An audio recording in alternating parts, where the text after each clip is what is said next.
eza ya koyinda ozolala me kolala te zape luka olanda la princesse yoka likambo Congo Réel TV nakotikala nsima te nayoka mongongo ya basante ebongo la princesse babote na pardon Shalom peuple de Dieu, nous vous saluons dans les noms merveilleux de notre Seigneur Jésus-Christ. Nous demandons à Ndekonyonso, de partout où vous êtes en train de nous suivre.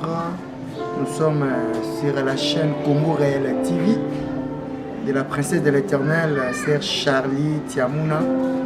Son album est déjà sur le marché. C'est vraiment un album meilleur. Je vous conseillerais de déguster cet album. C'est déjà sur le marché des disques. Vous ne serez jamais déçus. Que le Seigneur Jésus vous bénisse. Moi, c'est le prophète Benjamin Kaninda, pasteur responsable de l'église au royaume de Jésus-Christ, depuis la République démocratique du Congo, mais nous sommes plus précisément à Kinshasa, la capitale. Encore une fois de plus, shalom, de là où vous êtes en train de le suivre. Et bien aimé, c'est juste dans le cadre de nos préparatifs, de notre grande activité qui aura lieu déjà. C'est 15 août, c'est à cause de ça, compte tenu de ça, nous avons voulu partager avec vous la pensée de Dieu, la pensée qui nous anime, de cette activité qui aura bel et bien lieu ce 15. Voilà pourquoi nous avons choisi Congo Réel TV, parce que c'est une chaîne qui est suivie partout pour passer ces messages. En même temps, c'est un message, c'est une invitation, que le Seigneur soit béni. Et bien aimé, nous allons partager avec vous sur ces sujets. Église apostate et église rétrograde. Aujourd'hui, nous allons juste parler de l'église apostate. Comme prévu, bien-aimé, vous le savez, nous sommes serviteurs de Dieu. Nous avons un soubassement qui est la parole de Dieu. Nous ne pouvons rien faire en dehors de la parole de Dieu. Voilà pourquoi nous vous prions de lire avec nous ces textes de la Bible. Nous sommes dans Matthieu chapitre 16. Matthieu 16. Prenons Matthieu 16. Nous commençons d'abord là-bas. C'est là où tout a commencé. C'est là où d'ailleurs nous avons vu pour la première fois le mot église. C'est dans Matthieu chapitre 16. Vous allez comprendre pourquoi nous sommes en train de parler de cette thématique. Matthieu 16. Nous commençons à partir du verset 16.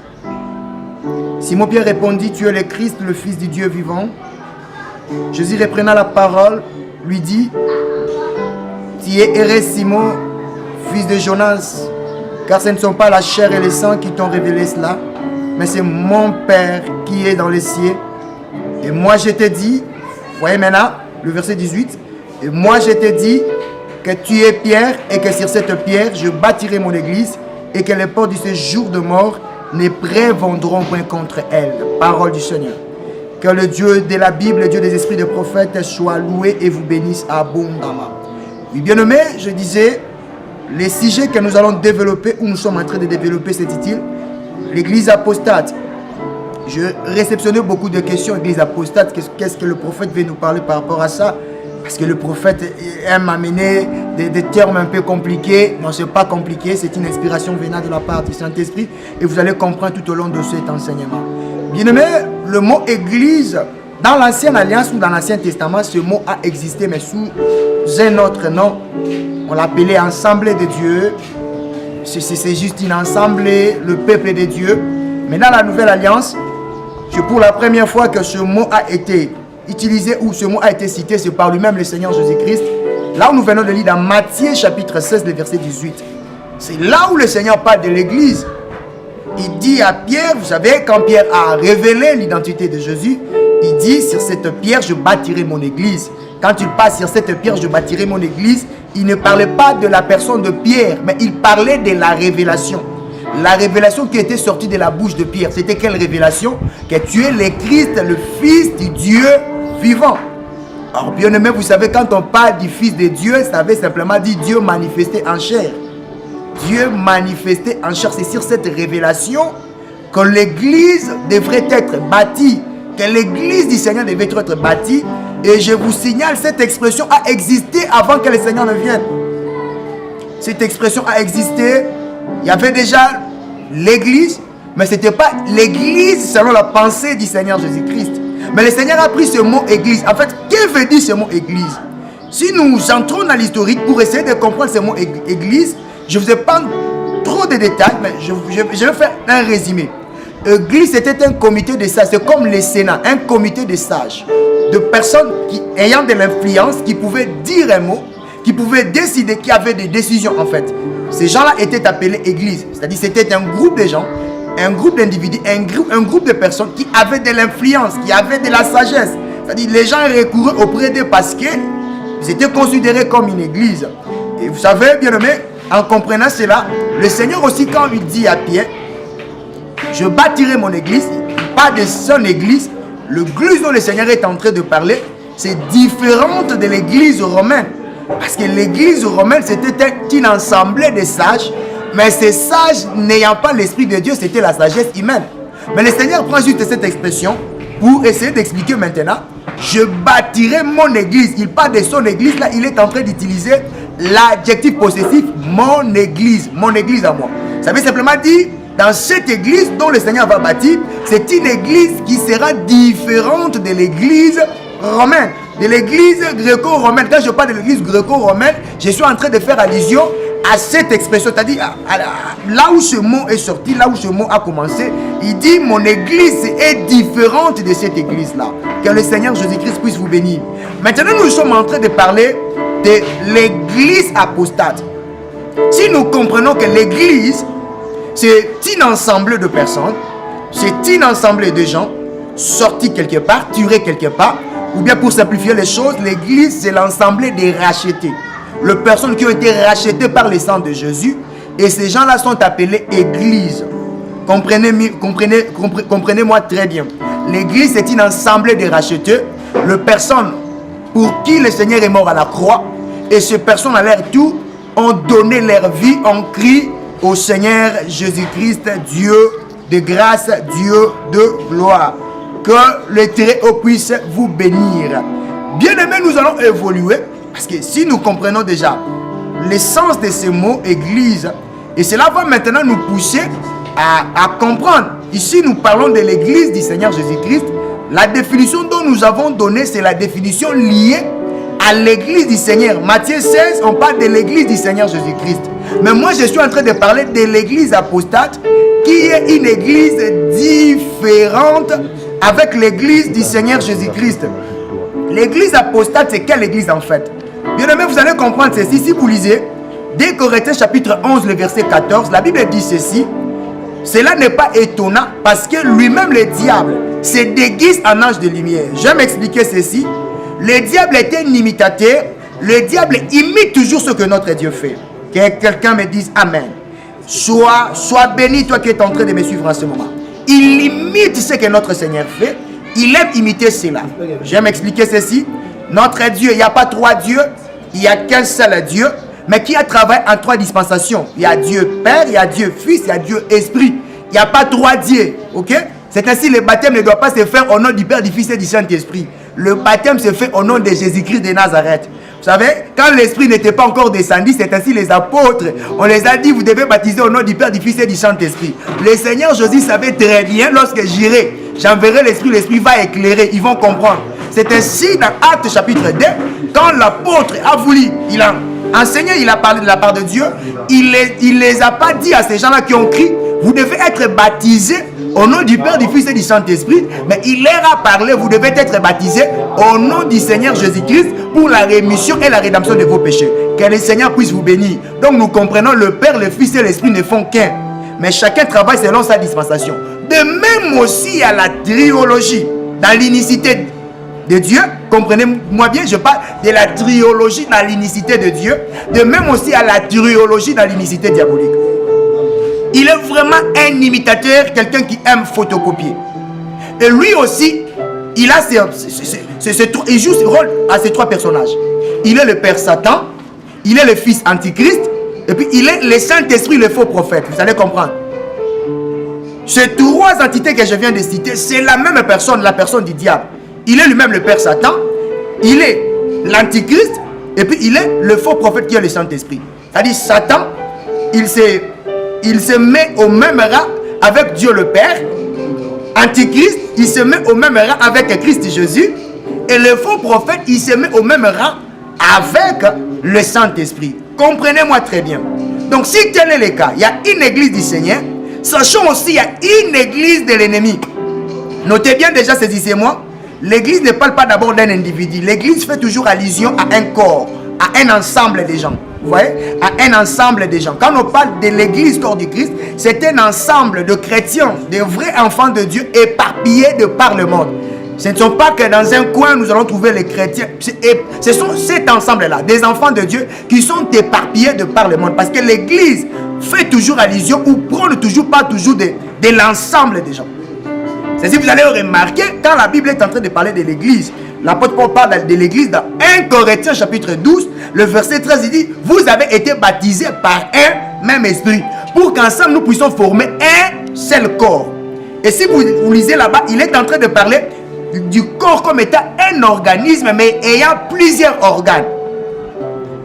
Est-ce que quelqu'un me comprend? Le corps est un organisme, mais cet organisme a plusieurs organes. Ces organes travaillent en harmonie. C'est ça aussi la pensée du Seigneur pour son église. L'église aussi doit marcher, doit vivre dans cette harmonie. Le Seigneur lui-même comme la tête, et nous, ses membres, comme quoi? Comme les membres ou le corps.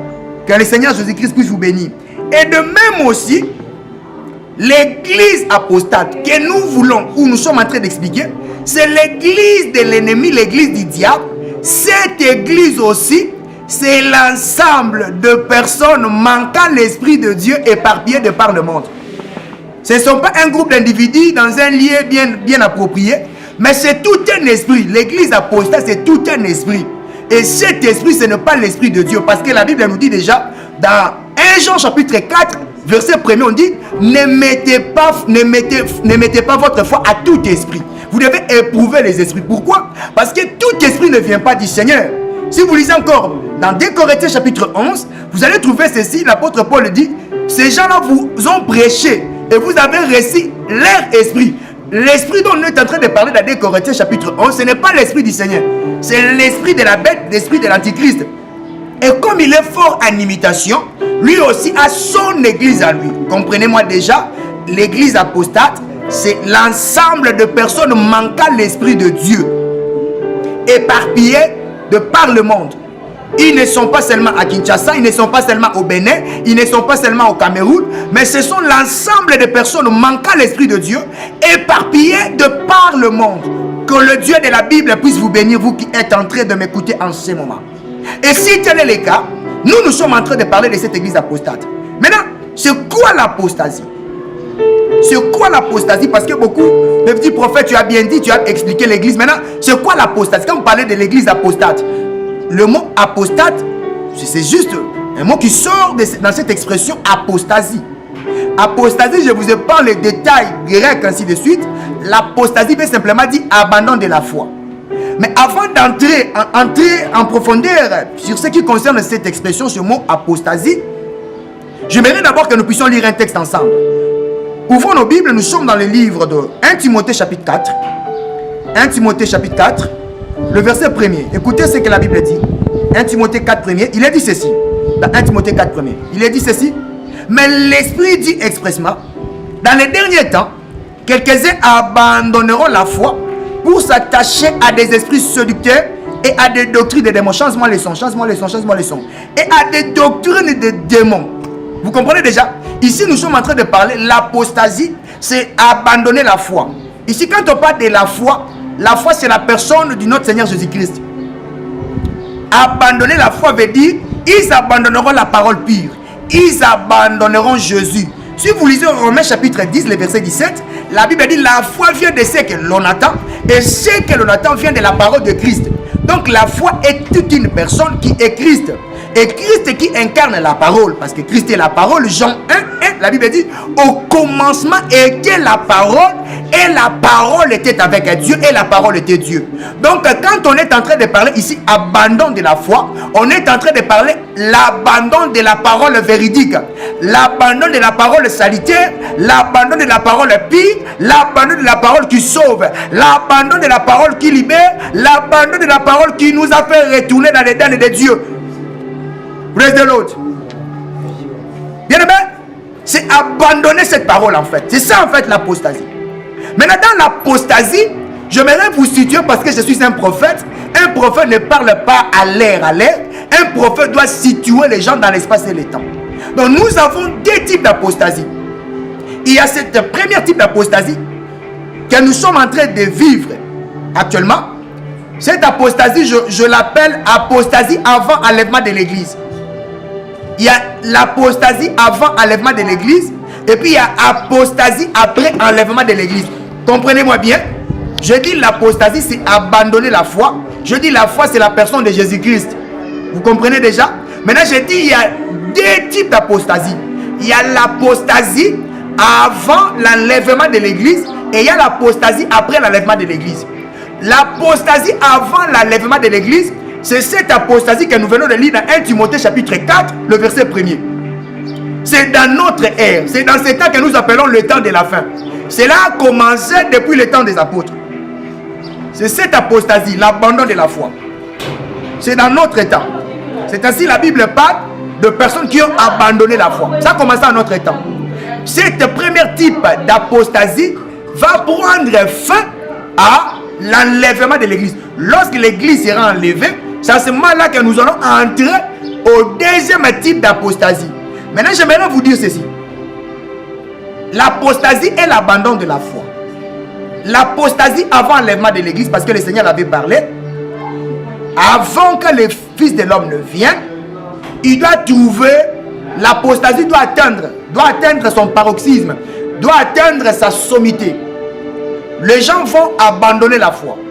C'est ainsi que vous allez remarquer, dans 2 Timothée chapitre 3, la Bible dit, dans les derniers jours, l'Esprit dit expressement, les gens auront la démangeaison d'écouter la bonne parole, la parole pire.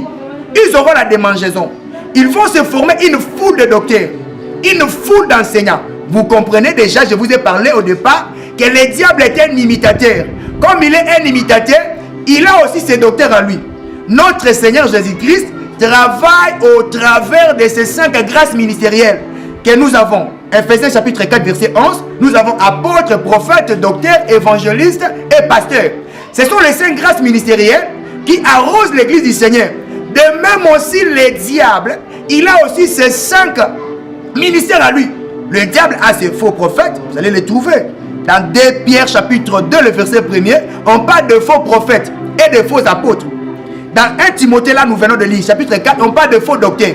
Donc lui aussi, il a ses faux prophètes à lui, il a ses faux pasteurs à lui, c'est vraiment une équipe bien organisée, bien entretenue de l'ennemi. Il limite toujours notre Seigneur Jésus-Christ.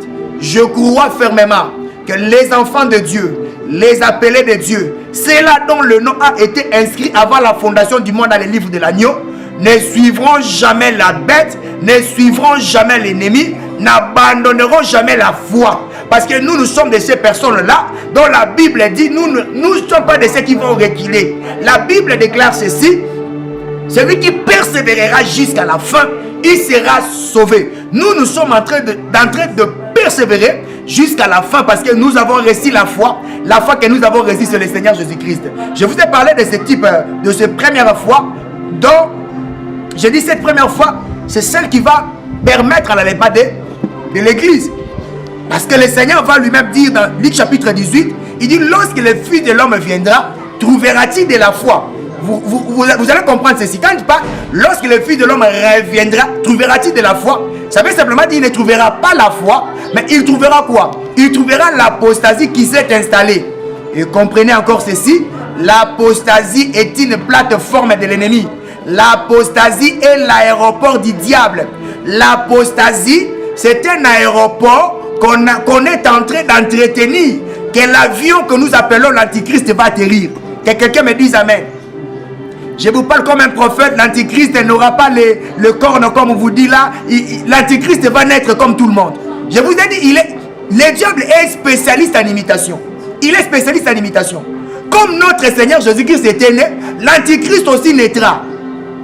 Mais attention, tellement il aimera séduire les gens, le moyen par lequel, si tu veux séduire les gens, tu dois d'abord chercher à entrer dans la doctrine de ces gens-là.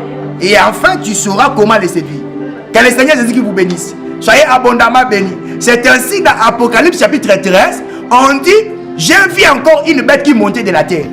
Et cette bête avait des cornes comme celle d'un agneau. Mais lorsqu'il a ouvert sa bouche, c'était la voix d'un dragon. Oh my God, oh my God, oh my God. Mais quand Jean voit notre Seigneur Jésus-Christ, dans Apocalypse chapitre 6, il voit un agneau. Mais lorsqu'il tourne le regard, il voit le lion. Mais là-bas dans Apocalypse 13, on est en train de parler. Il avait l'apparence d'un agneau. Et puis, il avait la voix d'un dragon. Ne soyez pas effrayés. Ne soyez pas troublés. L'Apocalypse a déjà été interprété. Je vais vous expliquer. Quand on parle de cet animal qui avait deux corps, ça dit, c'est ça en fait, il se déguise à un agneau. Il va chercher à gagner la simplicité. Parce que notre Seigneur est l'agneau qui a ôté les péchés du monde. C'est pas moi qui l'ai dit, c'est Jean chapitre 1 verset 29. Voici l'agneau de Dieu qui ôte les péchés du monde. Vous comprenez? Lui aussi va chercher à imiter d'abord l'agneau pour gagner la confiance d'Israël. Pour gagner la confiance des gens. Il va leur montrer que lui aussi, et il est bon ainsi de suite. C'est ainsi le Seigneur dans Matthieu 24, il a dit ceci. On vous dira Christ est ici, Christ est là-bas. N'allez pas, n'acceptez pas. Parce que le Seigneur sait très bien de quoi son adversaire est capable. Que le Seigneur puisse vous bénir abondamment. Soyez bénis. Donc, il va d'abord commencer comme un agneau pour gagner les gens. Et après, il va manifester son vrai visage. Son vrai visage, c'est le visage d'un dragon. Les dragons rouges, les serpents anciens de l'Apocalypse chapitre 12. C'est un dragon qui combattait contre la femme. Il est le dragon rouge. Il est le dragon qui a combattu contre la femme du commencement qui est Ève. Vous comprenez? Que le Seigneur Jésus-Christ puisse vous bénir. Et je rentre à ce que je disais pour chuter. Parce que le temps, nous sommes pris par le temps. Je vous lance déjà une invitation. C'est une activité qui aura lieu. On va afficher ça. Qui aura lieu le 15 août. C'est samedi, le samedi prochain. Cette émission aura, cette activité aura lieu. J'invite les hommes de Dieu, serviteurs de Dieu, ministres de la parole, servants de l'Éternel, chantres. Vous tous, je vous invite de venir assister à cette grande activité prophétique qui a pour objectif d'aiguiser le ministère et d'aider les gens. Vraiment, je vous invite, je vous lance un appel. Vous qui êtes à Kinshasa, vous êtes au Congo, débrouillez-vous de venir, de ne pas manquer le 15 août de cette année pour participer. Je chute en disant ceci, parce que je parlais de l'apostasie. Il y a des types d'apostasie. Je n'ai que parlé de ce premier type. Et lorsque vous allez venir, nous allons développer en long et à large. Parce que c'est un enseignement qui est tellement long. Je chute en disant ceci. Il y a des critères, des caractéristiques des apostats. Lisons ça et puis finissons. 2 Timothée chapitre 3, le verset 1 à 5. C'est là où vous allez remarquer quelques caractéristiques des apostats. On dit ceci. Sache que dans les derniers jours, il y aura des temps difficiles, car les hommes seront égoïstes. Vous voyez?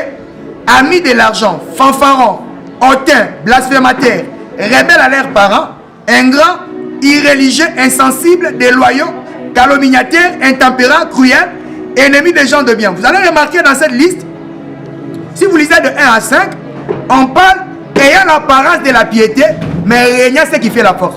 Le verset 5 du chapitre 3, on dit ayant l'apparence de la piété, régnant ce qui fait la force. C'est-à-dire, les apostats sont dans l'église. Il y a des églises actuellement, il y a des personnes actuellement qui prient aussi, qui citent aussi le nom de Jésus. Or, en réalité, ils ne citent pas le nom de notre Jésus. Ils ont déjà dévié. Ils sont loin du Seigneur. C'est ainsi qu'ils sont en train de faire les choses en cachette. Ils font des choses qui n'encadrent pas avec l'esprit de la parole. Et sous prétexte, c'est les miracles. Attention avec les miracles. Attention avec les prophéties. Attention avec ce que vous voyez actuellement dans l'église. Parce que tout ce qui se passe à l'église actuellement, cela n'est pas le signe que le Saint-Esprit est en train de l'opérer. Parce que l'ennemi aussi opère les miracles. Souvenez-vous en Égypte, lorsque Moïse a jeté sa verge qui devint un serpent, Pharaon aussi envoya. C'est devait aussi opérer la même chose. Donc si c'est le miracle est un signe sine qua non qui atteste la présence de Dieu, je vous dis, vous êtes en train de vous tromper. Il n'y a pas que les miracles, mais aussi il y a la parole pire. La parole que le Seigneur a prêchée, c'est cette parole que nous appelons la parole de l'amour. Parce que la loi a été régie par les 10 commandements ont été régis par une seule loi, qui est la loi de l'amour. L'amour vis-à-vis du prochain et l'amour vis-à-vis de son Dieu. Et l'apostat ne va pas manifester ou ne va pas pratiquer cette loi d'or que nous appelons la loi qui est même la loi de base de la vie chrétienne, qui est l'amour. L'amour vis-à-vis de son prochain et l'amour vis-à-vis de Dieu. Que le Seigneur Jésus-Christ puisse vous bénir. Que le Seigneur Jésus-Christ puisse vous bénir énormément. Je vous attends, venez. J'attends vos réactions. Je vais donner mon numéro. Si vous avez besoin d'approfondir, j'aurai vraiment des entretiens avec ceux qui veulent encore approfondir, parce que c'est un enseignement tellement bombé et nous sommes pris par le temps. Nous sommes obligés de nous arrêter ici. Et avant de prier, j'aimerais vous donner mes contacts. Prenez-moi, vous qui êtes à l'extérieur du pays, plus 243 81 70 56 990. C'est mon numéro WhatsApp. Et contactez-moi, écrivez-moi. Si vous voulez m'écrire, c'est ma boîte email. Benjamin Canida 353 @gmail.com. Écrivez-moi et puis nous allons nous entraîner. Que le Seigneur vous bénisse. J'aimerais prier pour vous. Père Saint, Dieu de grâce, Dieu de paix, le maître des temps et des circonstances, je bénis toute personne qui va écouter cet enseignement. Que cet enseignement booste sa foi, que cet enseignement le pousse, l'amène encore à te chercher, à te craindre. Ô Seigneur, l'heure est arrivée où les 7000 réserves doivent se réveiller pour combattre enfin le faux prophète, le faux serviteur, le faux apôtre qui sont dans les champs, Seigneur. Je prie, Seigneur, que tu puisses préserver tes serviteurs. Car quand tu as fini ta mission dans Jean chapitre 17, tu as dit, Père, je te prie de le préserver du malin. Seigneur, je prie que l'esprit de l'éclairage, la lumière, l'esprit prophétique vienne habiter dans la vie de ma soeur et de mon frère. Je déclare maintenant au nom de Jésus que ta grâce soit sur la vie de tout un chacun. Au nom puissant de Jésus, Seigneur, je bénis cette chaîne Congo Réel TV de la sœur Charlie Chamouna. Que cette chaîne qui est une plateforme de l'évangélisation bénisse cette chaîne. Je bénis tout le personnel qui travaille dans cette chaîne au nom de Jésus de Nazareth. Amen. Soyez bénis. Bye.